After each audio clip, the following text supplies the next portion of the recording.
To begin, right-click on the Start button and navigate to Settings.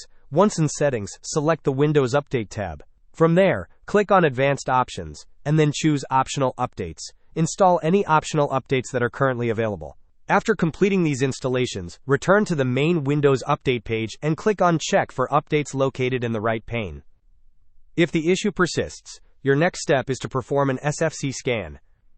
Search for Command Prompt in the Windows search bar, and right-click on the result, selecting Run as Administrator. In the Command Prompt window, type the command SFC/scan and press Enter to initiate the SFC scan.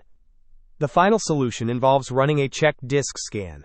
Again, search for Command Prompt in the Windows search bar and right-click on it, choosing Run as Administrator. In the elevated command prompt, type the command chkdsk/r/f and press Enter. You will likely be prompted to confirm this action by pressing Y and then hitting Enter once more. Hope this was helpful. Don't forget to like and subscribe if you enjoyed. As always, thanks for watching and I will see you in the next video.